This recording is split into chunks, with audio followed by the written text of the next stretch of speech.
তোমার বাবার চোখ বন্ধ হলে না বুঝবা দুনিয়া কাকে বলে। তোমার বাবার উপার্জন শেষ হয়ে গেলে না বুঝবা দুনিয়া কাকে বলে। তোমার কাঁধে যখন উপার্জনের দায়িত্ব আসবে তখন না বুঝবা দুনিয়া কাকে বলে। রোজগার কত কষ্ট। সেদিন আমি একজন লোককে দেখছি, তাকাইয়া দেখছি অনেকক্ষণ, ট্রাকের থেকে সিমেন্টের বস্তা নামাইতেছে। আমি লোকটার দিকে তাকাইয়া ছিলাম, সারাটা শরীর ঘামে। আমার মনে হয় যেন লোকটা মানে পানির মধ্যে, সারাটা চুল চেহারা তার ঘামে, ঘাম বাইয়া বাইয়া পড়তেছে। তাহলে এক বস্তা ট্রাকের থেকে প্রতি বস্তা সিমেন্ট নামাইয়া গোডাউনে থুইলে সর্বোচ্চ 60 টাকা, 8 টাকা বা 10 টাকা দেয়। সর্বোচ্চ রেট হলো 10 টাকা, মানে এন থেকে হয়তো গোডাউনে থুইবে আর কি। তাহলে 50 বস্তা সিমেন্ট যদি এই বেচারা নামায়, তাহলে প্রিয় যুবক ছেলে, 50 বার এই লোকটাকে, তোমার বাবাকে হতে পারে 50 বারই উনি কোমরটা বাঁকা করে। নাহলে কেমনে বস্তা এটা লইব? 50 কেজি সিমেন্টের, 50 কেজি সিমেন্টের একটা বস্তা বেচারা কেমনে নিবে? প্রতিবারই তাকে কোমর বাঁকা করতে হয়েছে। প্রত্যেক বস্তা সিমেন্ট হয়তো ফালাইয়া ছোট্ট একটা গামছা হয়তো কোমরের থেকে খুলে আবার ঘাম মুছছে, আবার আরেক বস্তা লেগে গেছে, আর গুনছে কয় বস্তা হইল। বিনিময়ে 500 টাকা, হয়তো 50 বস্তায় 500 টাকা পাইছে, 10 টাকা করে। সেখান থেকে ভাঙ্গাইয়া তোমারে 200 টাকা দিছিল, তুমি বলছো তোমার স্কুলে দিতে হবে, সেই ঘামে ভেজা 200 টাকা। আর তুমি জানো আর সেই 200 টাকায় মোবাইলে ঢুকায়া উলঙ্গ ছবি আর নাচ গান নর্তকী দেখে শেষ করে দিছে। তুমি সন্তান না, বরং তুমি জানো আর।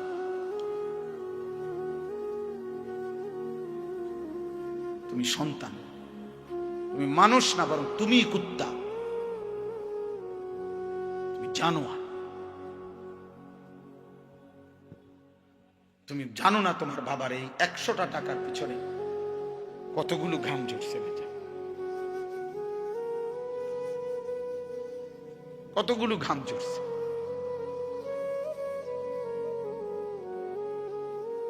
হ্যাঁ, আমার আব্বা ছোটবেলায় আমরা দেখছি সারাদিন স্কুল করে আব্বা যখন আসতেন, প্রাইমারি স্কুলে মাস্টারি করতেন, মসজিদে ইমামতি। আমার আব্বার একটা বা দুইটা গেঞ্জি ছিল, গেঞ্জিগুলোর এই পাশে এই পাশে ঘামে ভিজা। তো আমার মনে আছে কোন সময় গেঞ্জি ধুইতে দিলে আমরা ধুইতাম না, আমি ফাটতাম না, মানে ঘামের গন্ধে বাবার গেঞ্জি ভিজা থাকতো। সেখান থেকে আব্বা, আমার মনে আছে, মাস শেষে প্রতি 300 টাকা মাদ্রাসায় পাঠাইছে আমার লেগে। একটা পোস্ট কার্ডে তখন মানি অর্ডার করতে হইতো টাকা, তো মানি অর্ডার করলে একটা ছোট্ট পোস্ট কার্ড আছিল, এটার মধ্যে নাম ঠিকানা লিখতে হইতো, নিচে দিয়া একটু জায়গা ছিল, এখানে নিজস্ব কোনো কথা থাকলে লিখতে হইতো। আব্বা লিখতো, আনিস তোমার জন্য 300 টাকা পাঠাইলাম, বাবা টাকা পাইয়া জানাইও। তো আব্বারে জানাইতাম যে বাবা টাকা পাইছে। এই 300 টাকা গুনে গুনে 2 টাকা ডাইলবাজি, 2টা পরোটা, এমনি এমনি গুনে গুনে খাইতাম, হিসাব গুনে গুনে। এই জন্য দোস্ত আমার, বন্ধু আমার, আমি বিষয়টা বললাম, মেহনত, যথাযথ পরিশ্রম মানুষকে দুনিয়াতেও ভালো করে, আখিরাতেও ভালো। অনেক নওজোয়ান মাশাআল্লাহ, প্রিয় ভাই, আমি অনুরোধ করি পরিশ্রমী হও, মেহনতি হও। এমন সুন্দর জীবন, সুস্থতা, এমন সুন্দর যৌবন, এই শুধু শুধু নারী দেখে দেখে না, এটা মিলে যাবে না। এই যে মহিলারে তুমি রাত দিন মোবাইলে দেখো, এগুলা পাইবা তো, তোমার একজন বিবি হবে, তোমার একজন স্ত্রী হবে। আর যেটা চাচ্ছ মনে, এটা পূরণ হবে। এই পৃথিবীর লাখ লাখ কোটি কোটি মানুষ স্বামী স্ত্রীর মিলনে এরপরেই এই মানব প্রজন্ম এখানে আসছে। কাজে এটা তোমারও হবে। এটার জন্য অল্প বয়সে কুত্তার মতো হওয়া, চরিত্রহীন লম্পট, যে রাত দিন নারীটাকে ছবি দেখে, জিনা ব্যভিচারের দৃশ্য দেখে, এমন নিকৃষ্ট জানোয়ার হওয়ার কোনো দরকার নেই। এটা এমনি মিলবে। বিয়ে শাদী তো স্বাভাবিক বিষয়, স্বামী স্ত্রী, নারী পুরুষের মিলন, তো আল্লাহ তাআলার কুদরতি নিজাম। আল্লাহ বলছে আমি এটা ব্যবস্থা করে রাখছি, যথা সময়ই পৌঁছে যাও। সময়ের আগে এক লোকমা খাবারও পৌঁছে। আমরা কিতাবে পড়ছি, কিতাবের মধ্যে আছে, আমরা পড়ছি যে হে আল্লাহর বান্দা, তোমার লোকমা যদি, তুমি আসো জমিনে, আর তোমার একটি লোকমা যদি পাহাড়ের উপরেও থাকে, তো নিশ্চিত মনে রেখো, ইয়াকিন, পাহাড়ের উপরের ওই লোকমাটাই তোমার মুখে পৌঁছবে।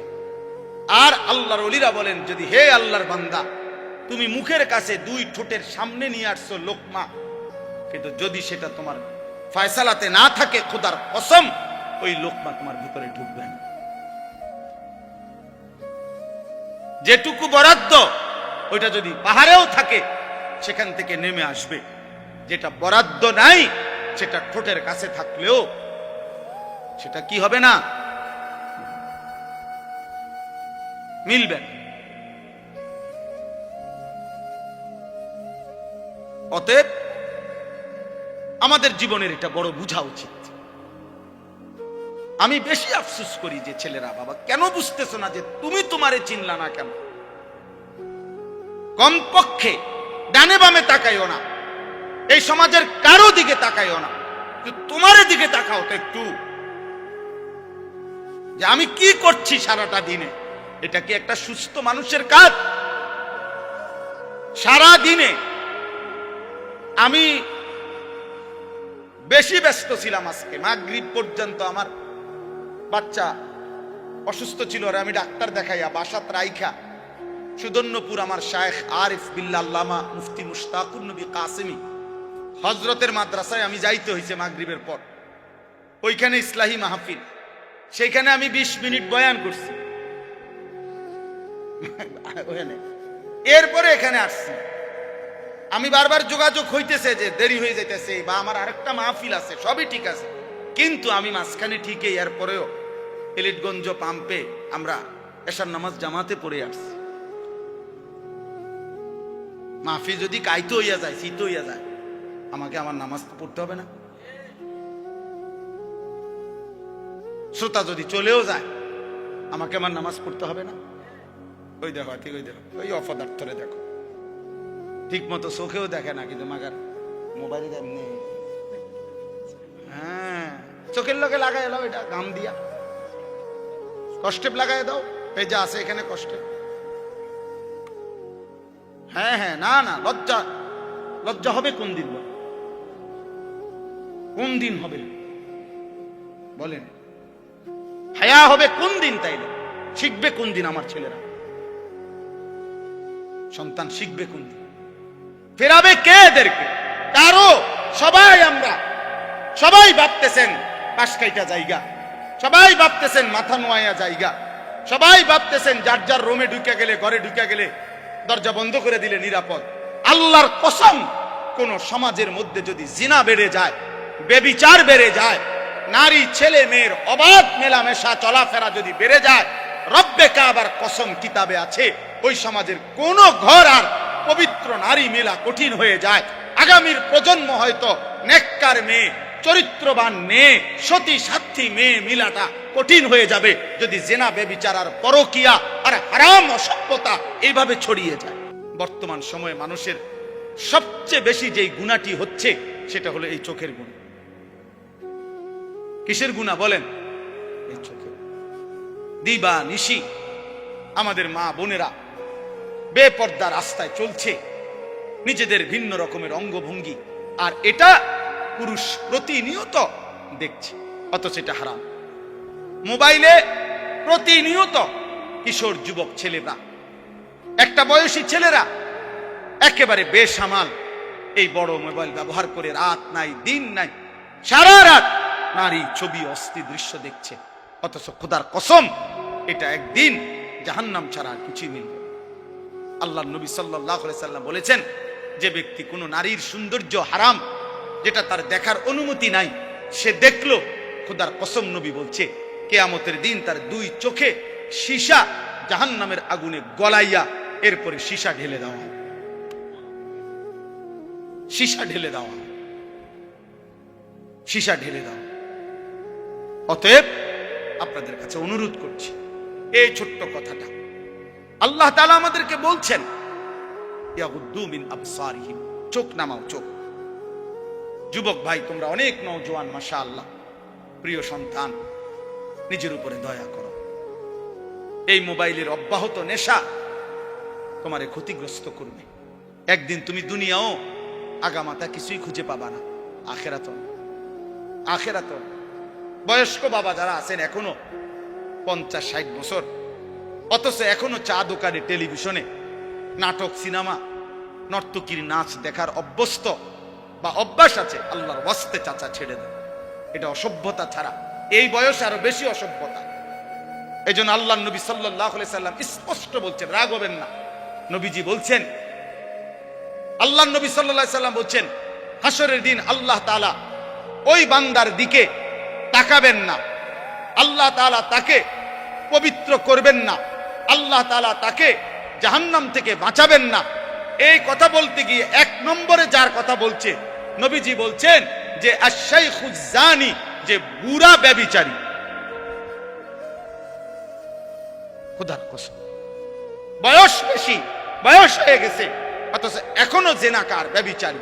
আর চোখ দিয়ে ভিন নারী দেখলে এটাও জিনা, হাত দিয়ে ছুঁয়ে দিলে এটাও জিনা, কান দিয়ে শুনলে ভিন নারীর কথা, হারাম কথা, এটাও জিনা, অন্তর দিয়ে কল্পনা করলে এটাও জিনা, লজ্জাস্থান দিয়ে জিনা করলে এটাও জিনা, নবীজি বলছেন।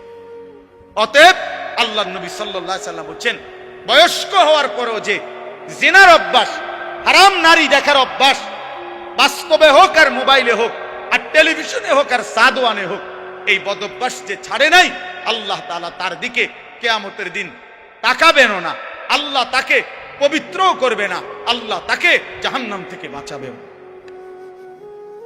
অতএব দয়া করে জওয়ান কিংবা বৃদ্ধ এবং নারীরা যারা, পরের আয়াতে আল্লাহ বলছেন, ওয়া কুল্লিল মুমিনাত ইয়াগদুদনা মিন আবসারিহিন্না ওয়া ইয়াহফাজনা ফুরুজাহুন্না। আল্লাহ বলছে মুমিন মহিলাদেরকেও বলেন তারা যেন ভিন পুরুষ থেকে তাদের চোখ নামিয়ে রাখে এবং তারাও যেন তাদের লজ্জাস্থান হেফাজত করে। অতএব চোখ হেফাজত করা, হারাম দৃশ্য, হারাম ছবি, অশ্লীল নাচ গান, হারাম নারীর দিকে তাকানো যত মন চায়, বা যদি কলিজা ছিঁড়েও যায়, যদি কলিজা ছিঁড়েও যায়, 1000 লক্ষ বারও যদি মন চায়, প্রিয় যুবক আমার, নওজোয়ান সাথী আমার, প্রিয় ভাই আমার, বন্ধু আমার, মুসলমানের সন্তান, তুমি ফিরে আসো। আমি এক বন্ধু অনুরোধ করলাম, এতে করে লাভ কি হবে? যালিকা আজকা লাহুম। কোরআনের এই আয়াতে আল্লাহ বলেন, যদি কেউ এই 2টি কাজ করে, 1 চোখ হেফাজত করে, 2 লজ্জাস্থান হেফাজত করে, আল্লাহ বলেন আমি ওয়াদা দিলাম, আমি তার অন্তর 100 100% আমি তার দিল পবিত্র করে দেব, 100% পবিত্র। ইন্নাল্লাহা খাবীরুম বিমা ইয়াসনাউন। আল্লাহ বলে, বান্দা যখন তোমরা যাই করো না কেন, যেভাবেই করো না কেন, একাকী কিংবা লুকিয়ে, রাতের আধারে কিংবা গভীর রজনীতে, ইয়ারফোন লাগাইয়া কিংবা লাইট নিবাইয়া, দরজা বন্ধ করে কিংবা সিটকারি লাগাইয়া, রাতের গভীরে কিংবা পাহাড়ের জঙ্গলে কিংবা পাহাড়ের চূড়ায় কিংবা জঙ্গলের গভীরে কিংবা 7 তবক জমিনের নিচে কিংবা 7 আসমানের ঊর্ধ্বে, যেখানেই যা করো না কেন, আমি খবর রাখি, খবর রাখি, আমি দেখি বান্দা, আমি দেখি বান্দা, আমি দেখি। গোবর থেকে দুর্গন্ধই বের হবে, গোলাপ ফুল থেকে সুঘ্রাণই বের হবে। অতএব রাস্তা রাস্তায় ঘুরতো যেই মেয়ে, বিবাহের আগে কোনো না কোনো ছেলের সাথে হারাম কোন সম্পর্ক করত যে মেয়ে, আল্লাহর কসম এই অপবিত্র মেয়ে থেকে পবিত্র কিছু আশা করা যাবে না। এই গোবর থেকে দুর্গন্ধই বের হবে, এই গোবর থেকে দুর্গন্ধই বের হবে। অতএব এটা ভাবা দরকার, ভাব, আমরা এটা বোঝা দরকার আমাদের প্রজন্মের হেফাজত দরকার। একটি সমাজের মধ্যে সবচেয়ে বড় সম্পদ, একটি ঘরের সবচেয়ে বড় সম্পদ, একজন বাবার সবচেয়ে বড় সম্পদ তার স্ত্রী সন্তান। খাট যত দামি হোক দোস্ত, 20 বছর পরে এই খাট ওই ঘরে থাকবে না। পৃথিবীর সবচেয়ে মজবুত কাঠ দিয়েও যদি সোফা বানায় 5 বছর লাগবে না, এটার বার্নিশ উঠে যাবে 3 বছর 4 বছরের ভিতরে। পরবর্তী 20 বছরের ভিতরে ওই ফার্নিচারের নাম গন্ধ ঘরে পাওয়া যাবে না, কারণ এর পরে আরো বহু লেটেস্ট মডেল পৃথিবীতে আসছে, যার কারণে ইডি হালাই দিছে। বুঝেন নাই কথা? এটা মসজিদে যে আগে মোজাইক হইতো, আমি তো দেখছি ছোটবেলা মেশিন দিয়া ছোট ছোট ছোট গুড়া গুড়া পাথরের গুড়া মোজাইক করতে, আর এগুলার মোজাইক আগে ছোট ছোট এলো মেলো পাথরের কঙ্কর, ছোট ছোট পিচি পিচি পিচি না মোজাইক দেখছেন না? কই এখন আসেনি এগুলা। মোজাইক ভাঙ্গে টাইলস লাগা, মানে এমন মসজিদ যেখানে আগে মোজাইক ছিল, কয় না এটি ওনার ভাল লাগে না, আরে উড়াও এটি উড়াও, টাইলস পুরা মসজিদ টাইলস করো, টাইলস করো। পুরাতন গ্রিল বদলাইয়া SS5 এর দরজা গ্রিল লাগানো হয় কিনা বলেন? তাইলে বাবা বলে দুনিয়ার এই আসবাব উপকরণ আমরা যা দুনিয়া সাজাইলাম ঘরের, আল্লাহর কসম এগুলা থাকবে না। আমনের রেখে যাওয়া কাছের ফ্লেট আগামী 10 বছর পরে আর থাকবে না। আপনার রেখে যাওয়া সোফা, ফার্নিচার, খাট, ডাইনিং টেবিল এগুলো থাকবে না। এগুলা বংশধররা ফেলে দিবে, নায়নাতকুররা ফেলে দিবে। কিন্তু আপনি যেই ছেলেটাকে গড়ে গেলেন, আপনি যদি মেয়েটাকে দিন শিখায়া যান, পর্দা শিখায়া যান, ছেলেটাকে আল্লাহর কোরআন শিখায়া যান, খুদার কসম তার প্রতিটা সেজদা মৃত্যু পর্যন্ত ওই বাবা মার আমল নামার মধ্যে নেকি নিয়ে আস, কোন সন্দেহ নেই। আল্লাহ নবী সাল্লাল্লাহু আলাইহি সাল্লামের হাদিস কত শুনছেন আপনারা। ওয়াজে উলামায়ে কেরাম বলে আপনাদেরকে যে মান ক্বারা আল কুরআন ওয়া আমিলা বিমা ফীহি উলবিসা ওয়ালিদাহু তাজান ইয়াউমাল কিয়ামা। আল্লাহ নবী সাল্লাল্লাহু আলাইহি সাল্লাম বলেন, যে কোরআন পড়লো, কোরআন অনুযায়ী জীবন চালাইলো, ওই ব্যক্তির মা বাবাকে কিয়ামতের দিন নূরের মুকুট, আলোকিত মুকুট পরিধান করানো হবে। নবীজি বলছে, তাহলে ভাবো তো, যদি বাবা মাকে এই মর্যাদা দেওয়া হয়, তাহলে যে কোরআন পড়লো সরাসরি, যে নিজে আমল করলো, ফামা যান্নুকুম বিল্লাযী আমিলা বিহাযা, তাকে আল্লাহ কি পুরস্কার দিবে? যে কোরআন পড়ছে, যে কোরআন আমল করছে। বাপ মারে যদি আল্লাহ সম্মান দেয়, তো হাফেজে কোরআনকে কি দিবে? আলেমে দ্বীনকে আল্লাহ কি দিবে?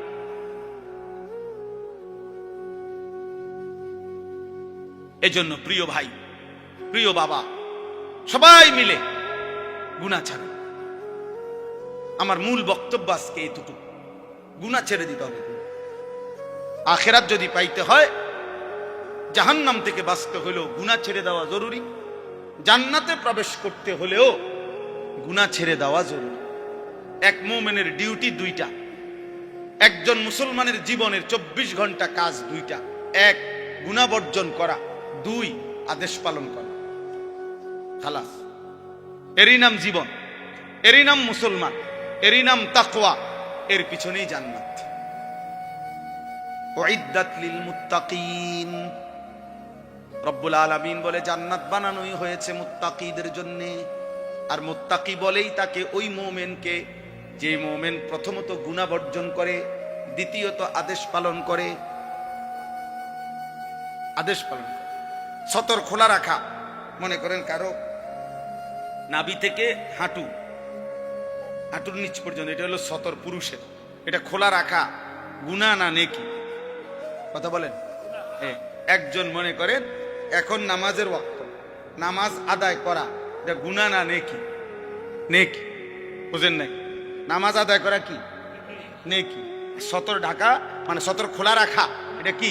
গুনাহ। এ শরীয়তের মাসআলা হইল যে এক্ষেত্রে কোনটা আগে ফরজ? ফরজ হইলে আগে সতর ঢাকা ফরজ, এরপরে নামাজ পড়া। হিসাব বুঝছেন? নামাজের বাহিরে যেই ফরজগুলা, এর মধ্যে একটা কি আছে? তাহলে বুঝা গেল আগে তুমি এই গুনাহটা আগে কি করতে হবে? সরাইতে হবে, সতর ঢাকা, এরপরে সেজদা দিতে, এরপরে সেজদা দিতে। আগে সুদের থেকে বাঁচা জরুরি, এরপরে দান সদকা উপকারী। আগে কিস্তির থেকে বাঁচা জরুরি, এরপরে দান সদকা করা উপকারী। আগে লোন থেকে বাঁচা জরুরি, এরপরে দান সদকা করা উপকারী। মসজিদে টাকা না দিছেন 30,000, কিন্তু 30 লাখ টাকা দিয়ে আপনি সুদের ব্যবসা করেন। এই বাটফার, পীর সওয়াব আরাম খোদ, সওয়াব কিসের? আবার সওয়াব তোমার আব্বাই দেয়। সুদ করে 1 টাকায় কোনো নেকি হয় না, 1 টাকায়ও না। ফ্যান হয় নেকি হয় না, টাইলস হয় নেকি হয় না। নেকি ইমাম সাহেব দেয় না, ইমাম সাহেব শিক্ষা দিলে হইতো না। মাহফিলের বক্তা যদি একারে জনাব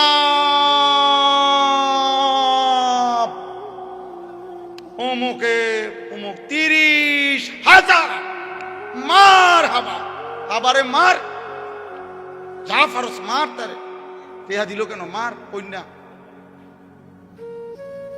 ফেরেশতা বলবে আল্লাহ সুদের টাকা, আল্লাহ বলবে বাদ দাও, আলাই দাও, টেহা লই এলা খেরা, কিন্তু তুমি লেখো না, নেকি লেখো। টাকা নেওয়া যায়, বলে নেয় কেন? হ্যাঁ নেওয়া যায়, এইটাও কথা। আপনি হয়তো বলবেন আরে এরপরে হুজুর আপনারা নেন কা, টাকা নেওয়া যায় কিন্তু নেকি হবে না। এইটাই এখন বুঝাইছিলাম ওই নুরুন নবী ভাইরে, আমার গাড়ির ছিল। এটা জরুরি বিষয়। নেকি হবে না, নেকি হইতে হইলে হালাল হইতে হবে। দুনিয়াবি লেনদেন করা এটা ভিন্ন মাসআলা। আপনি যদি না বুঝেন আপনার আলেম থেকে বুঝে নিয়ে, কিন্তু বুঝাইতে চাচ্ছি এটা জরুরি। মাফ গুনাহ ছেড়ে দাও। তাহলে আগে জরুরি কি বলেন না? আমি কথা শেষ করে ফেলবো এখন। আগে জরুরি কি? দাফউল মুদাররাতি মুকদ্দামুন আলা জালবিল মানফা। আরবি ভাষার গুরুত্বপূর্ণ মূলনীতি এটা, যে আগে ক্ষতি সরাও, এরপরে উপকার আনো। উপকার পরে, আগে কি? কথা বলেন না, ক্ষতি সরাও এইটারে। আচ্ছা মনে করেন একটা জানালার গ্রিল, এটার মধ্যে রং দিবে, কি দিবে? এই রং দিতে গেলে মনে করে এটা পুরান হয়ে গেছে, ঝংকার পড়ে গেছে, নিয়ম কি? আগে ঝংকার ফেলতে হবে না আগে রং দিতে হবে? আগে শিরিষ কাগজ দিয়া ঝংকার ফেলতে হবে, এরপরে কি করতে হবে? আগে ক্ষতি সরাও, আগে গুনাহ ছাড়ো, এরপরে সেজদা দাও। এক সেজদা আল্লাহর আরশ ছুঁয়ে যাবে। একবার জমিন থেকে আল্লাহ ডাক দিবা, রবের আরশ কাঁইপা উঠবে। শর্ত কি? গুনাহ ছেড়ে, গুনাহ ছেড়ে, গুনাহ ছেড়ে। আরো বাংলা উদাহরণ দেই, আমরা বাঙালি উদাহরণ আছে। কোন ব্যক্তি মনে করেন কারো বাড়ির দরজায় গেইটে ভিক্ষার জন্যই মনে করেন হাত পাতছে, এই সময় বাড়িওয়ালার কুকুর, পালা কুকুর খেউ খেউ কইরা দরজার সামনে আইছে, বেড়ারে মানে ধরে লেব দশা। এখন এই লোক কি বলবে? বাড়িওয়ালার আগে কি বলবে? যে কি সরাও, আমার চাল লাগতো না ভাই, আল্লাহর দোহাই, আমার কি লাগবে না, তুই এটা সরা ভাই, এটা সরা। কামড় না দোক, কামড় না দোক শুধু। এইটারে কয় কি? ভিক্ষা থাক, কুত্তা সামলাও। চাল লাগবে না, উপকার করণ লাগতো না ভাই, ক্ষতি যাতে না করে,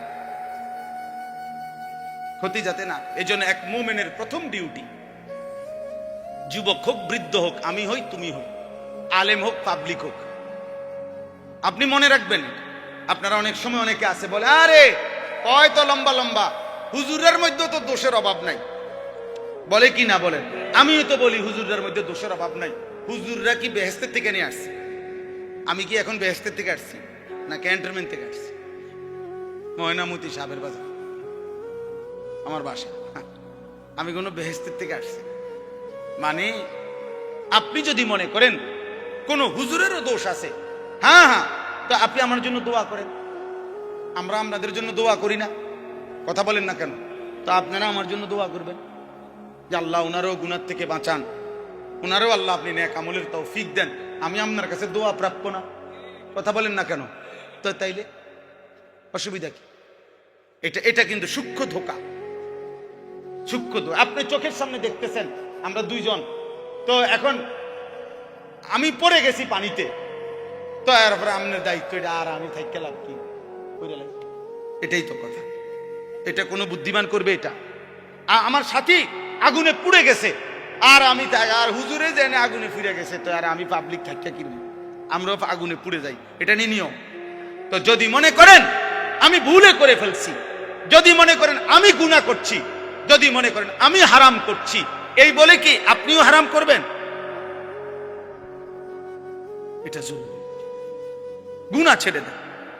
এই আজকের মূল বক্তব্য এটা, গুনাহ ছেড়ে দেন। এক মুমিন প্রথম কি ছেড়ে দিতে হবে? গুনাহ ছেড়ে। বিষয়টা কঠিন হইল, এটা আমাদের আল্লাহর আদেশ, আর আল্লাহর আদেশের উপরে কঠিন না সহজ, পারতেছি না এত কথা বলার কোনো সুযোগ নাই। আপনার যদি মন নাও চায়, আপনার যদি বিবেকে নাও চায়, আপনার যদি কলজাটা ফাইটাও যায়, তারপরেও আপনি আল্লাহর হুকুমের জন্য গুনাহ ছাড়তেই হবে। কার হুকুম এটা? আমার মালিক। বসে আদেশ করছে, অতএব অনেক সময় অনেক কাজ ভাল লাগতেছে না, তারপরও অধীনস্থ কর্মকর্তা তার বসের আদেশ মন না চাইলেও পালন করতে হবে। আর মন চাইলে তো ভালোই, মন চাইলে তো কি ভালো। এটা জরুরি বিষয়। এজন্য গুনাহ ছেড়ে দাও, গুনাহ ছেড়ে দাও। তাকওয়ার প্রথম অর্থ গুনাহ বর্জন, দ্বিতীয় অর্থ আদেশ পালন। আর আল্লাহ এটাই বলছে, ইয়া আইয়ুহাল্লাযীনা আমানুত্তাকুল্লাহ, ইয়া আইয়ুহাল্লাযীনা আমানুত্তাকুল্লাহ। কোরআনুল কারীমে প্রায় 7 বার এই কথাইটা আল্লাহ বলছে, হে ঈমানদার, ইত্তাকুল্লাহ, ইত্তাকুল্লাহ, ইত্তাকুল্লাহ, ইত্তাকুল্লাহ, ইত্তাকুল্লাহ, ইত্তাকুল্লাহ, ইত্তাকুল্লাহ। হে আল্লাহর বান্দা, হে মুমিন, আল্লাহকে ভয় করো, আল্লাহকে ভয় করো, আল্লাহকে ভয় করো। আর তাফসীরের মধ্যে লিখছে, যদি প্রশ্ন করেন যে হুজুর আল্লাহকে ভয় করা মানে কি, আল্লাহকে ভয় করার প্রথম অর্থ গুনাহ ছেড়ে দেওয়া, দ্বিতীয় অর্থ আদেশগুলো পালন করা। আগে গুনাহ ছেড়ে দাও, আগে গুনাহ ছেড়ে দাও। ওয়াদারু যাহিরাল ইসমি ওয়া বাতিনা। আল্লাহ বলছে প্রকাশ্য গোপন সব গুনাহ ছেড়ে দাও। নবীজি বলছেন, রাসূলুল্লাহ সাল্লাল্লাহু আলাইহি ওয়াসাল্লাম বলছেন, ইয়াকুম ওয়াল কাযিব, মিথ্যা বলা ছেড়ে দাও। আলাইকুম বিসসিদক, নবীজি বলছে সত্য বলাকে জীবনের জন্য গ্রহণ করে না। অতএব দয়া করে এটা বুঝতে হবে। এই আয়াতটা এবার আসেন, আমি যেই পড়ছি সূরা নূর 18 নম্বর পারা, কোরআনুল কারীমের 24 নম্বর সূরা 30 নম্বর আয়াত, এই একটি আয়াতের এবার তর্জমা বললে আমার কথা শেষ। আল্লাহ তাআলা এখানে বলছেন, কুল, হে নবী আপনি বলুন, লিল মুমিনিনা, সকল ঈমানদার পুরুষদেরকে, ইয়াগুদ্দু মিন আবসারিহিম ওয়া ইয়াহফাজু ফুরুজাহুম, তারা যেন বাধ্যতামূলক দুইটা কাজ করে। এক, তারা যেন সকলেই তাদের চোখ ভিন নারী, হারাম ছবি, হারাম দৃশ্য থেকে চোখ যেন নিচে নামায়। ওয়া ইয়াহফাজু ফুরুজাহুম, এবং সমস্ত ঈমানদার পুরুষদেরকে বলেন তারা যেন তাদের লজ্জাস্থানের হেফাজত করে। কোন জিনা, কোন ব্যভিচার, হাতের নাপাক ব্যবহার, কোন রকমের অসভ্যতা, নারী পুরুষ, পুরুষ পুরুষ, যেই কোন রকমের অপকর্ম নিজের লজ্জাস্থান দ্বারা যেন না করে, লজ্জাস্থান যেন হেফাজত করে এবং চোখ যেন নিচে নামে। প্রিয় ভাই, এই প্রথম কথাটা বলার জন্যই আমি এই কথাগুলো বলছি। আজকের সময়ের বিবেকবান যারা, দিন নিয়ে যারা ভাবে, মানুষকে নিয়ে যারা ভাবে, এরকম বিবেকবান বিচক্ষণ বুজুর্গ আল্লাহওয়ালা ওলামায়ে কেরামের মূল বক্তব্য হলো, বর্তমান সময়ে মানুষের সবচেয়ে বেশি যেই গুনাহটি হচ্ছে সেটা হলো এই চোখের গুনাহ। কিসের গুনাহ বলেন? এই চোখের। দিবা নিশি আমাদের মা বোনেরা বেপর্দা রাস্তায় চলছে, নিজেদের ভিন্ন রকমের অঙ্গভঙ্গি, আর এটা পুরুষ প্রতিনিয়ত দেখছে, অথচ এটা হারাম। মোবাইলে প্রতিনিয়ত কিশোর যুবক ছেলেরা, একটা বয়সী ছেলেরা একেবারে বেসামাল এই বড় মোবাইল ব্যবহার করে রাত নাই দিন নাই সারা রাত নারী ছবি অস্থি দৃশ্য দেখছে, অথচ খোদার কসম এটা একদিন জাহান্নাম ছাড়া আর কিছুই মিলবে না। আল্লাহ নবী সাল্লাল্লাহু আলাইহি সাল্লাম বলেছেন, যে ব্যক্তি কোনো নারীর সৌন্দর্য হারাম, যেটা তার দেখার অনুমতি নাই, সে দেখলো, খোদার কসম নবী বলছে কিয়ামতের দিন তার দুই চোখে সীসা জাহান্নামের আগুনে গলাইয়া এরপরে সীসা ঢেলে দেওয়া হয়, সীসা ঢেলে দেওয়া, সীসা ঢেলে দেওয়া। অতএব আপনাদের কাছে অনুরোধ করছি, এই ছোট্ট কথাটা আল্লাহ তাআলা আমাদেরকে বলছেন, ইয়াগুদ্দু মিন আবসারিহিম, চোখ নামাও, চোখ। যুবক ভাই, তোমরা অনেক নওজোয়ান, মাশাআল্লাহ, প্রিয় সন্তান, নিজের উপরে দয়া করো। এই মোবাইলের অব্যাহত নেশা তোমারে ক্ষতিগ্রস্ত করবে। একদিন তুমি দুনিয়াও আগামাতা কিছুই খুঁজে পাবা না, আখেরাত। বয়স্ক বাবা যারা আছেন এখনো 50-60 বছর, অথচ এখনো চা দোকানে, টেলিভিশনে নাটক, সিনেমা, নর্তকীর নাচ দেখার অভ্যস্ত বা অভ্যাস আছে, আল্লাহর ওয়াস্তে চাচা ছেড়ে দেয়। এটা অসভ্যতা ছাড়া এই বয়সে আরো বেশি অসভ্যতা। এই জন্য আল্লাহ নবী সাল্লাল্লাহু আলাইহি সাল্লাম স্পষ্ট বলছেন, রাগ হবেন না, নবীজি বলছেন, আল্লাহ নবী সাল্লাল্লাহু আলাইহি সাল্লাম বলছেন, হাসরের দিন আল্লাহ তাআলা ওই বান্দার দিকে তাকাবেন না, আল্লাহ তাআলা তাকে পবিত্র করবেন না, আল্লাহ তাআলা তাকে জাহান্নাম থেকে বাঁচাবেন না। এই কথা বলতে গিয়ে 1 নম্বরে যার কথা বলছে, নবীজি বলছেন যে আশ-শাইখুজ জানি, যে বুড়া ব্যভিচারী। খোদার কসম, বয়স বেশি, বয়স হয়ে গেছে, অথচ এখনো জিনাকার, ব্যভিচারী। আর চোখ দিয়ে ভিন নারী দেখলে এটাও জিনা, হাত দিয়ে ছুঁয়ে দিলে এটাও জিনা, কান দিয়ে শুনলে ভিন নারীর কথা, হারাম কথা, এটাও জিনা, অন্তর দিয়ে কল্পনা করিলে এটাও জিনা, লজ্জাস্থান দিয়ে জিনা করিলে এটাও জিনা, নবীজি বলছেন।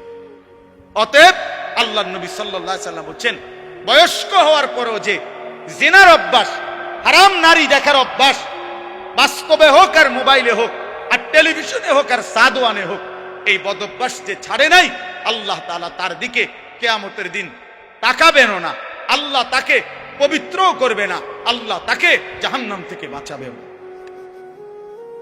অতএব দয়া করে জওয়ান কিংবা বৃদ্ধ এবং নারীরা যারা, পরের আয়াতে আল্লাহ বলছেন, ওয়া কুল্লিল মুমিনাত ইয়াগদুদনা মিন আবসারিহিন্না ওয়া ইয়াহফাজনা ফুরুজাহুন্না। আল্লাহ বলছে মুমিন মহিলাদেরকেও বলেন তারা যেন ভিন পুরুষ থেকে তাদের চোখ নামিয়ে রাখে এবং তারাও যেন তাদের লজ্জাস্থান হেফাজত করে। অতএব চোখ হেফাজত করা, হারাম দৃশ্য, হারাম ছবি, অশ্লীল নাচ গান, হারাম নারীর দিকে তাকানো, যত মন চায়, বা যদি কলিজা ছিঁড়েও যায়, যদি কলিজা ছিঁড়েও যায়, 1000 লক্ষবারও যদি মন চায়, প্রিয় যুবক আমার, নওজোয়ান সাথী আমার, প্রিয় ভাই আমার, বন্ধু আমার, মুসলমানের সন্তান, তুমি ফিরে আসো। আমি এক বন্ধু অনুরোধ করলাম, এতে করে লাভ কি হবে? যালিকা আযকা লাহুম। কোরআনের এই আয়াতে আল্লাহ বলেন, যদি কেউ এই 2টি কাজ করে, 1 চোখ হেফাজত করে, 2 লজ্জাস্থান হেফাজত করে, আল্লাহ বলেন আমি ওয়াদা দিলাম, আমি তার অন্তর 100% আমি তার দিল পবিত্র করে দেব, 100% পবিত্র। ইন্নাল্লাহা খাবীরুম বিমা ইয়াসনাউন।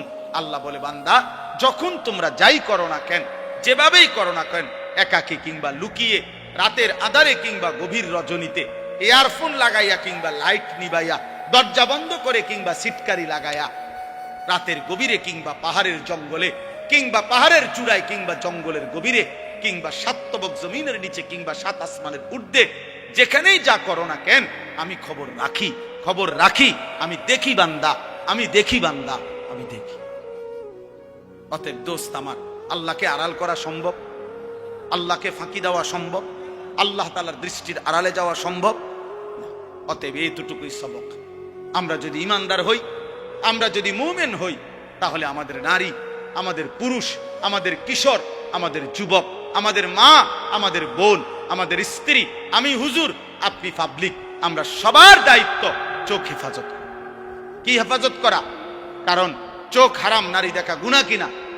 বলেন না কেন? অতএব এই গুনাহ ছিল। আল্লাহ তাআলা আমাদেরকে তৌফিক দেন, কবুল করেন। আমিন।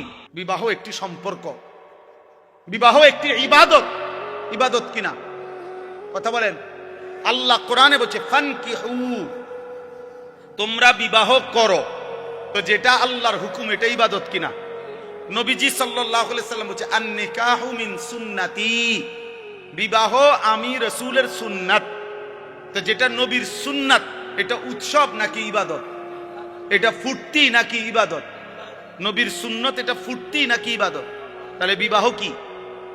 ইবাদত। আল্লাহর হুকুম এ কারণেও ইবাদত, নবীর সুন্নাত এ কারণেও ইবাদত। ইবাদত ইবাদত এক।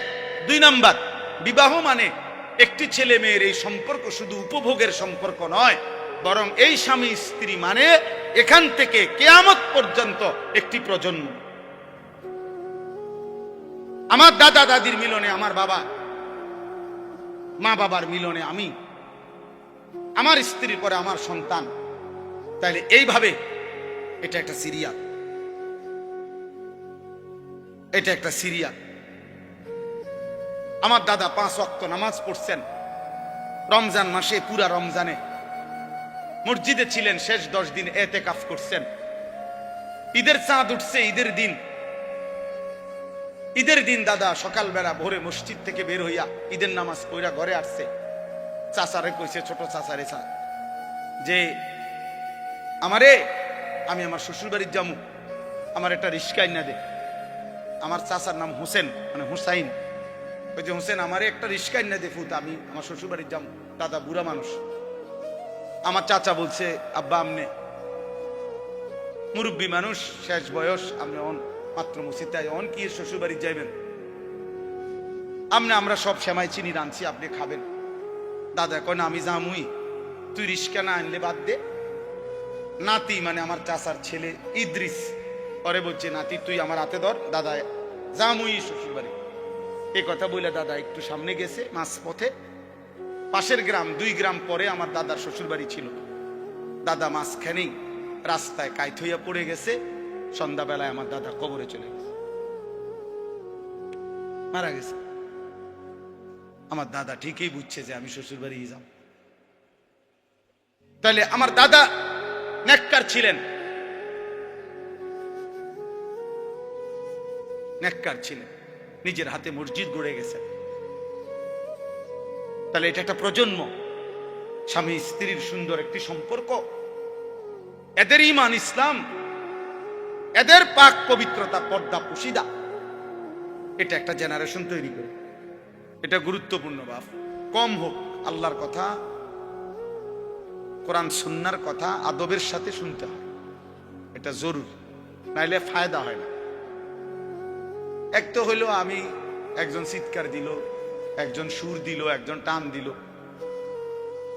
কিছু বুট বাদাম বেচা হইলো, এই সব মিলে জিলে কিছু একটা হলো না। ভাইয়া, এটা আসলেই মূল মাকসাদ না। একটা বাঁশ মাটিতে গাঁটতেও কষ্ট আছে। এই রাস্তাটা আমি আসছি এখন অনেক ভাঙ্গা, তাইলে প্রত্যেককেই কষ্ট করে আসতে হয়েছে। সেটা যদি কোনো ফায়দা না হয়, আপনি দেখেন ওইখানে বুট বাদামের দোকানে অনেক লোক দাঁড়ায় আছে, অসংখ্য লোক এখন এই মাত্র। তাহলে সামান্য বাচ্চাদের কতগুলো খেলনা জিনিস, এই ছোট ছোট বাস, ছোট ছোট গাড়ি ঘোড়া, এগুলোর দোকানে এত লোক দাঁড়ায় থাকা কি অর্থ আছে বলে? মানুষের তো স্বাভাবিক একটা বিবেক থাকা দরকার যে আমি এখানে কেন দাঁড়ায় রইল। অথচ বাড়ির থেকে রওনা দিছে, অথবা বাড়িওয়ালা ঘরওয়ালারা জানে ওয়াজে গেছে, এটা জানে না, কি বলে? কিন্তু শয়তান মাঝ পথে আটকায় রাখছে। হ্যাঁ, এটা কোরআনুল কারীমের মধ্যে আছে। আল্লাহ তাআলা কাছে শয়তান চ্যালেঞ্জ করেছে, আল্লাহি লা উযায়্যিনান্না আ'মালা ওয়া লা উগদিয়ান্নাহুম আজমাইন। আল্লাহর কসম, হে আল্লাহ, আমি আপনার বান্দাদের কাছে তাদের কাজকে গুনাহের রং দিয়ে সাজিয়ে দেব, অতঃপর আপনার বান্দাদেরকে আমি পথভ্রষ্ট করে দেব, পথভ্রষ্ট করে দেব। আল্লাযীনা যাল্লা সা'য়ুহুম ফিল হায়াতিদ দুনিয়া ওয়াহুম ইয়াহসাবুনা আন্নাহুম ইউহসিনুনা সুনআ। কোরআন শরীফে আছে, আল্লাহ বলেন অসংখ্য ক্ষতিগ্রস্ত বান্দা আছে এমন, দিন রাত তারা তাদের পরিশ্রম কর্মকাণ্ড কাজকর্মের দ্বারা ভাবতেছে অনেক ভালো কিছু করছে। আল্লাহ বলেন অথচ আসলে তারা ধোঁকা খাচ্ছে, বরং পথভ্রষ্ট হচ্ছে, নিজেদের সমস্ত আখিরাত খাসারা বরবাদ করছে, বরবাদ করতেছে। আফামান যুগিনা লাহু সুউ আমালিহি ফারাআহু হাসান, এটাও কোরআন শরীফের আয়াত। আল্লাহ তাআলা বলেন যাকে তার গুনাহ, তার নাফরমানির কাজটাকে তার কাছে খুব সুন্দর করে দেয়া হয়েছে, আর সে এটাকে মনে করতেছে ভালো কাজ, অথচ আসলে শয়তান তার নিকটে গুনাহকে সুন্দর করে সাজিয়ে দিছে, সাজায় দিছে। এই জন্য বাপ আমরা এটা বুঝা উচিত। আরবিতে বলা হয় কালিমাতু হাক্কিন উরিদা বিহাল বাতিল, কথা সত্য মতলব খারাপ। অর্থাৎ অনেক সময় এমন হয় যে কথা তো সুন্দর কিন্তু ভিতরের উদ্দেশ্য খারাপ। এই জন্য অনেক কিছু তো আমাদের কাছে মনে হয় এটা করলে খুব সুন্দর হবে, কিন্তু এর দ্বারা উদ্দেশ্য ভিন্ন। এই জন্য দান একটু আগায় দেন, একটু একটু করে। আরে আপনি কথা বলেন, আসতে বলেন। মানুষের আগাইবার কথা কই এত ধমক দিলে তো আর হইতো না। নিজের বসা নিজে বসেন, একটু একটু আগায় দেন। মানুষ একজন বসতে এত আল্লাহ কি দরকার? জি মাশাআল্লাহ। চলেন, 2 নাম্বার কথা হলো ভাইয়া, আমার প্রিয় ছোট ভাই হাফিজ মাওলানা আতিকুর রহমান আশরাফ, আমি আইসেই শুনতেছি বলতেছে, এই মাত্র সে বলছে এটা আপনাদের কাছে। আমি আবার বললাম ছেলেরা, ভাইয়া একটা ছেলে মোবাইল হাতে ধইরা ভিডিও বা রেকর্ড করবা না, আমি নিষেধ করলাম। আর একটা মোবাইলও ধরে রাখবে, আমি নয়তো উঠাই দেবো তোমার দোস্ত, তুমি উঠে যাইতে হবে এখান থেকে। এরপরে ধমক দিলে লজ্জা পাইবা। আমি আগেই বলছি, আমি ব্যক্তিগতভাবে কোনো প্রার্থী না, নির্বাচনের কোনো জনসভার জন্য আসিনি। আমার একটা মার্কা আছে, সবাই একটু খেয়াল রাখেন না, কোনো মার্কা নাই। কথা বুঝছেন কিনা? আমি কোনো প্রার্থী না, এটা কোনো নির্বাচনী জনসভা। অল্প একটু সময় আল্লাহর কথা বলা, আখিরাতের কথা মনে করায় দাও। ওয়াজের মূল মাকসাদ কি? মূল মাকসাদ আত-তারগীব ওয়াত তারহিব। অর্থ হলো জান্নাতের কাজের প্রতি উৎসাহিত করা, জাহান্নামের কাজের প্রতি ভয় প্রদর্শন করা। আত-তারগীব মানে হলো উৎসাহিত করা, আত-তারহিব মানে হলো ভয় প্রদর্শন করা। এটাই মূল ওয়াজ, মূলত মাকসাদ এটাই, যে আখিরাতের দিকে, জান্নাতি কাজের দিকে আপনাকে উৎসাহিত করলাম, আর জাহান্নামী কাজের দিকে ভয় প্রদর্শন করলাম, ভয় প্রদর্শন করলাম। এটাই মূল বিষয়। এই জন্য দয়া করে অল্প একটু সময় আমরা মনোযোগ দিয়ে শুনলে ফায়দা হবে। মোবাইল নিয়ে সারাক্ষণ, আমি এখানে নামছি এই মাত্র গাড়িতে, পুরাটা জায়গা আমরা খেয়ালও করি নাই, ড্রাইভারও বুঝে নাই, মানে পুরা কাদা। আমি কাদার মধ্যে পাও ডাইবা গেছে, আমি আপনার লুঙ্গি সহ জামাটা উঠাইতেছি, আর ওই অপদার্থ এটার ভিডিও করতেছি। তাহলে মানুষ কি পরিমাণ, ছেলেরা কি পরিমাণ বিকৃত মস্তিষ্ক, কি পরিমাণ প্রতিবন্ধী আপনি বলুন। একটা জলজ্জান্ত বাস উড়ে যাচ্ছে, হাজার হাজার লোক ভিডিও করতেছে। একটা জলজ্জান্ত মানুষ পানিতে ডুবে যাচ্ছে, হাজার হাজার মানুষ ভিডিও করতেছে। এই হলো প্রজন্মের এখনকার হালাত, এখনকার জেনারেশনের হালাত হলো এই। কয়েকদিন আগে নোয়াখালীতে অনেকেই শুনছেন, একজন প্রবাসীর পরিবারের 7 জন একটা মাইক্রোজে পানি পড়ে গেছে, শুনছেন না, মারা গেছে। যে ওই লোকের একটা সাক্ষাৎকার দিছে, আমি নিজে শুনছি, বেচারা কানতে কানতে বলছে যে আমি মাইক্রোটা যখন পানি পড়ে গেছে, শত শত মানুষ আসছে পুকুরের পারে, আমি প্রত্যেকের কাছে কাকতি মিনতি করছি, অনুরোধ করছি, কেউ একটু নামলো না পানিতে যে চেষ্টা করলো না, সকলেই শুধু মোবাইল দিয়ে ছবি উঠে। আল্লাহর কসম সে বলছে, সে আফসোস করছে। তা আমি একটা ছেলেকে বললাম এখন যে, আরে ভাই তুমি তো আগে আমারে ধরো যে আমি কোনো পড়ে যাই কিনা বা কাদা, তুমি তো আগে এইটা সেভ করো না। তোমার আগে দরকার মুসাফা করতে, হুজুর আঞ্জা দিয়ে ধরে নিতে। এটা দোস্ত নতুন জেনারেশন, তোমরা বুঝা উচিত ভাই, বুঝা উচিত। একটা মোবাইল যদি জীবনের সবকিছু হয়ে যায় 24 ঘন্টা, এই জীবন সামনে আগাবে না। আখেরাত তো পরের বিষয় ধরলাম, দুনিয়াও বেশি দিন টিকবে, দুনিয়াও বেশি দিন টিকবে।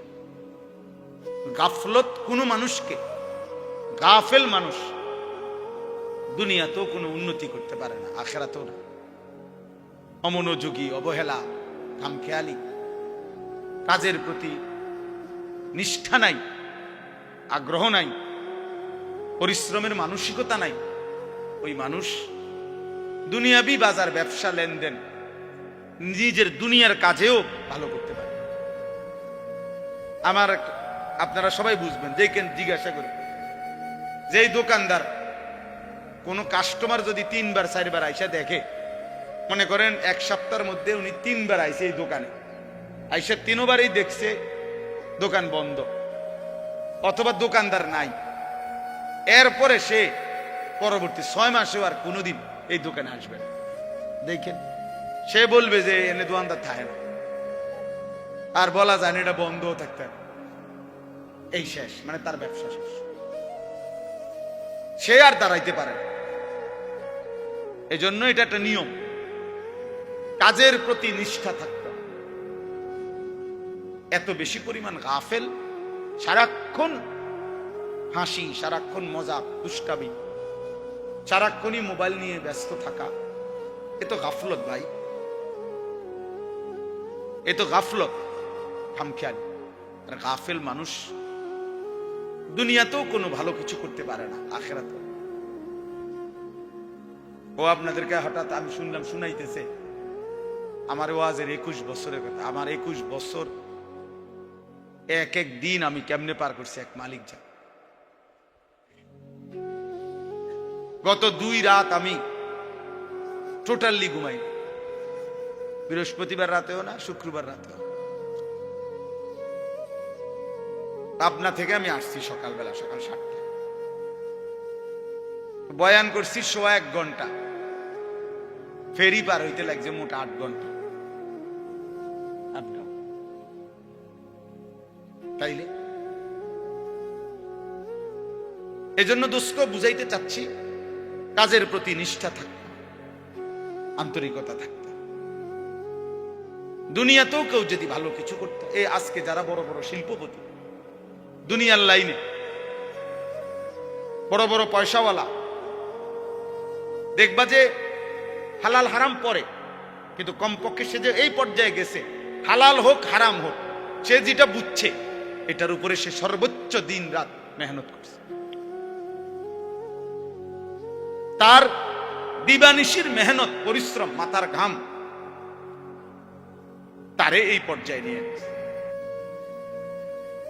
আমার একদিন একজন বড় ব্যবসায়ী, ঢাকা পল্টনের 1000 কোটি টাকার মালিক এখন, উনি বলছিলেন, হুজুর আমি দোকানে দোকানে দাঁড়ায় থাকতাম, তারা দুপুরবেলা খানা খাইলে দোকানদাররা বাটির কোনা দিয়ে যদি 2 গা ভাত, কুদ্দুর তরকারি বাকি থাকতো, আমার এগুলা দিলে আমি 3-4 দোকানের এই খানা একত্র করে বা আমি 2 গা ভাত খাইতাম। তবে এভাবে তাকায় দাঁড়ায় হাঁটতাম, শুধু দোকানদাররা খাইলে যদি কুদ্দুর দেয় আমারে, আমি এত অভাবী ছিলাম, কিন্তু সেই আল্লাহ আমাকে মেহনতে পরিশ্রম করে গেছি, আজকে 1000 কোটি টাকার মালিক। স্বাভাবিক একটা রেস্টুরেন্টে আছে ওনার 16 তালা। তাইলে দোস্ত দুনিয়ায় বললাম, দুনিয়া দুনিয়া বাংলাদেশের একজন প্রতিষ্ঠিত ব্যবসায়ী ছিলেন, কিছুদিন আগে মারা গেছেন। আমি ইচ্ছা করে নাম বলতেছি না, পত্রিকায় ওনার অনেক বড় লেখা আছে। উনি বলছেন বাড়ির থেকে 90 টাকা নিয়ে সর্বপ্রথম আমি সায়দাবাদ গেছি, ঢাকা। সায়দাবাদে যারা মাটি কাটে ওই সময় তাদের সাথে যে যোগ দিছি মাটি কাটবে, তারা বলছে যে কোদাল এবং টুকরি নিজের না হইলে হইতো না। অন্ত পড়ছে আরো বিপদে, মাটিও তো কাটতে পারতাম না, কারণ আমার তো কোদালও নাই টুকরিও নাই। এরপরে আবার গায়ে খাইটা কষ্ট কইরা তারপরে কোদাল টুকরি কিনছি। ওইটুকু দিয়েই সে বাংলাদেশের মৃত্যুর আগে তিনি বাংলাদেশের একজন প্রথম শ্রেণীর ঠিকাদার ছিলেন, হাজার হাজার কোটি কোটি টাকার এই রোডের হাইওয়ে রোডের কাজ করতেন। একটা সময় এই 90 টাকার পুঁজি। তাহলে ছেলেদেরকে বললাম বাবা দুনিয়াও ভালো হবে না, এই ফেটে বাতে চলবে আর কি, কোন রকম আর জোরাতালি এই চুলে ঘুরাইতে আর বাহারা দিন। এই কামে দূরে দিছে শয়তান তোমারে, ইবলিসে, যে তোমার একটা মহান কাজ দিছে, যে তোমার একটি জীবনের শ্রেষ্ঠ কাজ হলো প্রতিদিন সকাল থেকে রাত ঘুম পর্যন্ত 1 লক্ষ বার তুমি মোট চুলের এরকম পিছনে ফিরাই। এই একটা তোমার দারুণ কাজ দিছে শয়তান তোমারে, তোমার মতো ফালতু লোকের একটা কাজ দেওয়া হয়েছে। তোমার একটা দারুণ কাজ দিছে যে তুমি নিজের পয়সা দিয়ে এমবি ঢুকাইবা, আর সারা পৃথিবীর পাগল ছাগল সুস্থ অসুস্থ যে যা মোবাইলে দেয় তুমি শুধু টাইনে টাইনে দেখবে। টাকা যাবে তোমার, সময় যাবে তোমার, হায়াত যাবে তোমার, কামাই হবে।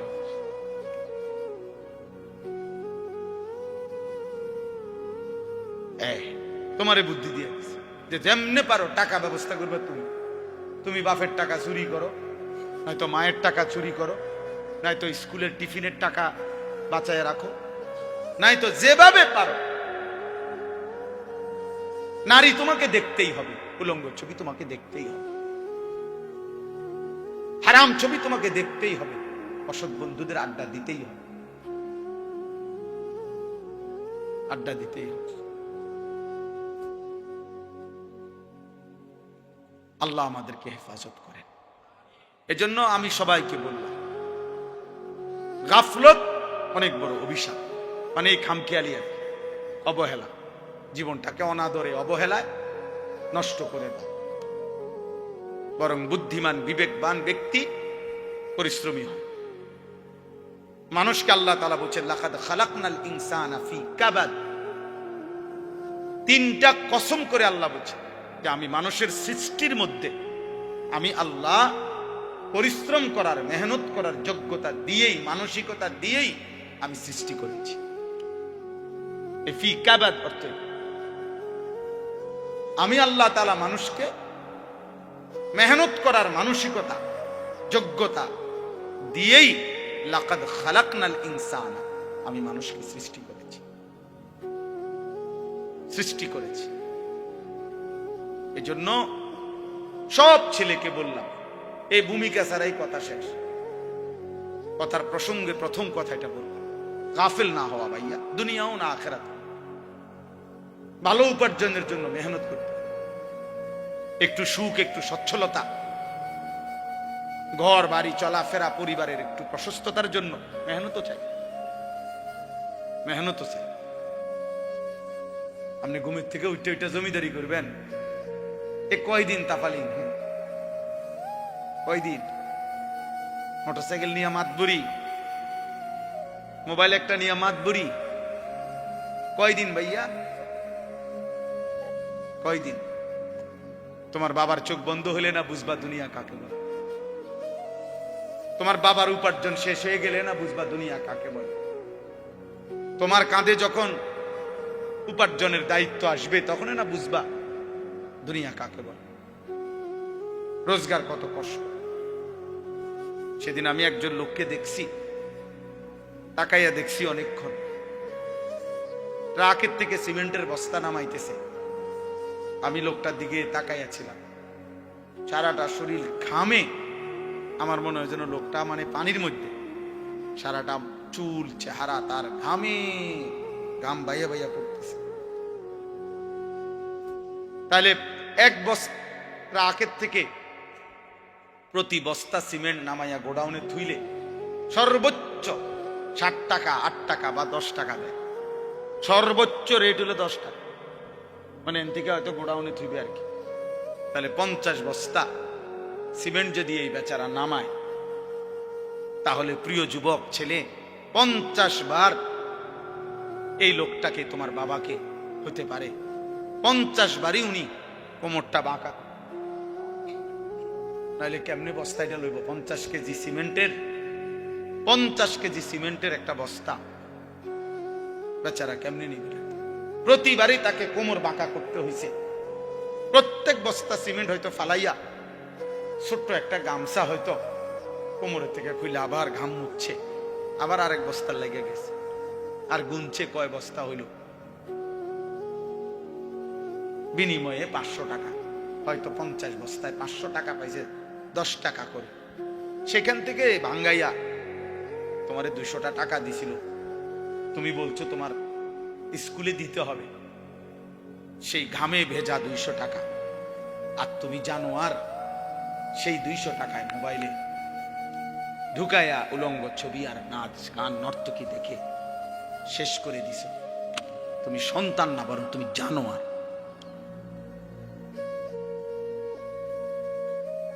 তুমি সন্তান, তুমি মানুষ না, বরং তুমি কুত্তা। তুমি জানো আর। তুমি জানো না তোমার বাবার এই 100টা টাকার পিছনে কতগুলো ঘাম ঝরছে, কতগুলো ঘাম ঝরছে।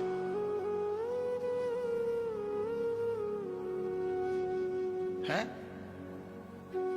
আমার আব্বা ছোটবেলায় আমরা দেখছি সারাদিন স্কুল করে আব্বা যখন আসতেন, প্রাইমারি স্কুলে মাস্টারি করতেন, মসজিদে ইমামতি। আমার আব্বার একটা বা দুইটা গেঞ্জি ছিল, গেঞ্জিগুলোর এই পাশে এই পাশে ঘামে ভিজা। তো আমার মনে আছে কোনো সময় গেঞ্জি ধুইতে দিলে আমরা ধুইতাম না, আমি ফাটতাম না, মানে ঘামের গন্ধে বাবার গেঞ্জি ভিজা থাকতো। সেখান থেকে আব্বা, আমার মনে আছে, মাস শেষে প্রতি 300 টাকা মাদ্রাসায় পাঠাইছে আমার লেগে।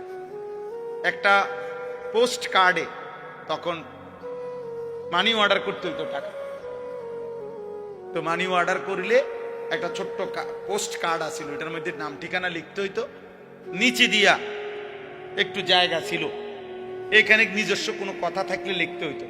আব্বা লিখতো, আনিস তোমার জন্য 300 টাকা পাঠাইলাম, বাবা টাকা পাইয়া জানাইও। আব্বারে জানাইতাম যে বাবা টাকা পাইছে। এই 300 টাকা গুনে গুনে 2 টাকা ডাইলবাজি, 2টা পরোটা, এমনি আমি গুনে গুনে খাইতাম, হিসাব গুনে গুনে। এই জন্য দোস্ত আমার, বন্ধু আমার, আমি বিষয়টা বললাম, মেহনত, যথাযথ পরিশ্রম মানুষকে দুনিয়াতেও ভালো করে, আখিরাতেও ভালো। অনেক নওজোয়ান মাশাআল্লাহ, প্রিয় ভাই, আমি অনুরোধ করি পরিশ্রমী হোক, মেহনতি হোক। এমন সুন্দর জীবন, সুস্থতা, এমন সুন্দর যৌবন,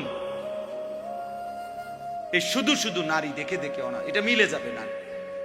এই যে মহিলারে তুমি রাত দিন মোবাইলে দেখো, এগুলা পাইবা তুমি, তোমার একজন বিবি হবে, তোমার একজন স্ত্রী হবে। আর যেটা চাচ্ছ মনে, এটা পূরণ। এই পৃথিবীর লাখ লাখ কোটি কোটি মানুষ স্বামী স্ত্রীর মিলনে এরপরেই এই মানব প্রজন্ম এখানে আসছে। আজ এটা তোমারও হবে। এটার জন্য অল্প বয়সে কুত্তার মতো হওয়া, চরিত্রহীন লম্পট,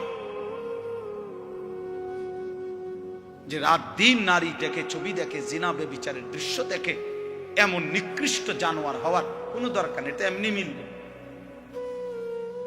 বিয়ে শাদী তো স্বাভাবিক বিষয়, স্বামী স্ত্রী, নারী পুরুষের মিলন, আল্লাহ তাআলার কুদরতি নিজাম।